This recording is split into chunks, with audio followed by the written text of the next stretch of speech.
Hi hello అందరికీ నమస్కారం. Welcome back to our channel. Aasara పెన్షన్కి సంబంధించి ఈ నెల ఒక గుడ్ న్యూస్ అప్డేట్ వచ్చింది. ఈ నెల పెన్షన్ ఏ విధంగా ఉండబోతుంది అనేది కూడా ఈ వీడియోలో మనం స్పష్టంగా డిస్కస్ చేసుకుందాం. కాబట్టి మీరందరూ వీడియోని చివరి వరకు చూడండి. ఇలాంటి మరెన్నో ఇన్ఫర్మేటివ్ వీడియోలు ఆసరా పెన్షన్కి సంబంధించినవి మిస్ కావద్దనుకుంటే మన ఛానల్ని ఖచ్చితంగా సబ్స్క్రైబ్ చేసుకొని ఫాలో అవుతూ ఈ వీడియోని ఒక లైక్ చేసి సపోర్ట్ కూడా తెలియజేస్తారని ఆశిస్తున్నాను. ఇంకా లేట్ చేయకుండా బిగ్ అప్డేట్, ఇది గుడ్ న్యూస్ అప్డేట్. స్పష్టంగా విని మీ తోటి మిత్రులకి షేర్ చేయండి. ఇక్కడ మనం అప్డేట్ చూసుకున్నట్లయితే ఏదైతే ఇప్పటివరకు కేటాయిస్తున్న పెన్షన్ కేటాయింపుల బడ్జెట్ విషయంలో మరి కాస్త పెంచండి అని చెప్పేసి సీతక్క గారు ఓవరాల్ మ్యాటర్ మీకు ఒక పాయింట్లో చెప్పాలని చెప్పేసి చెప్తున్నాను. సీతక్క గారు ఇక్కడ బట్టి విక్రమార్క గారికి విన్నపం అయితే పంపించడం జరిగింది. పూర్తి స్థాయి సమాచారాన్ని మీకోసం నేను కొన్ని విషయాలలో చెప్తాను.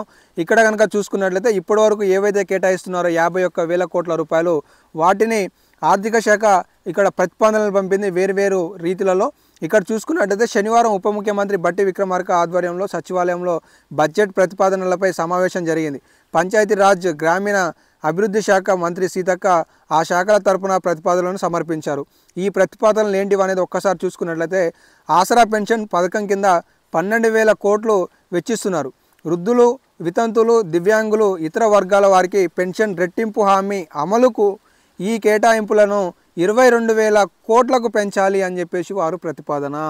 ఏదైతే 4,016 రూపాయల హామీ, ఏదైతే కొత్త రెట్టింపు ఆసరా పెన్షన్ ఉందో, ఈ ఆసరా పెన్షన్ హామీ ముహూర్తం మేరకు ఖచ్చితంగా 10,000 కోట్ల రూపాయలను అదనంగా ఈ బడ్జెట్ సమావేశాలలో నిధులు కేటాయింపు జరగాలి అని చెప్పేసి ప్రతిపాదనను సీతక్క గారు నిన్న బట్టి విక్రమార్క గారికి అందించారు.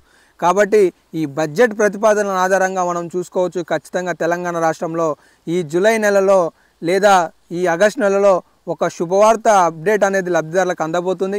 కాబట్టి లబ్ధిదారులు ఖచ్చితంగా ఈ 4,016 రూపాయలను త్వరలో అందుకోబోతున్నారు అనేది ఈ సందర్భంగా చూసుకోవచ్చు. దాదాపుగా 10,000 కోట్ల రూపాయలను, అంటే నెలకి 800 కోట్ల రూపాయలను రాష్ట్ర ప్రభుత్వం ఈ ఆసరా పెన్షన్కి వెచ్చించాల్సిన బడ్జెట్గా నిర్ణయించింది గతంలో. కాబట్టి ఈ 10,000 కోట్ల రూపాయల కేటాయింపు ఈ 2024-25 బడ్జెట్లో ప్రవేశపెడితే ఖచ్చితంగా లబ్ధిదారులకి ఇది మంచి శుభవార్తగా చెప్పుకోవచ్చు. కాబట్టి ఇదైతే లేటెస్ట్ అప్డేట్ ఉంది. ఇంకా ఏమైనా లేటెస్ట్ అప్డేట్స్ వస్తే తెలియజేస్తాను. ఇలాంటి మరిన్ని అప్డేట్స్ కోసం ఫాలో అవుతుండండి.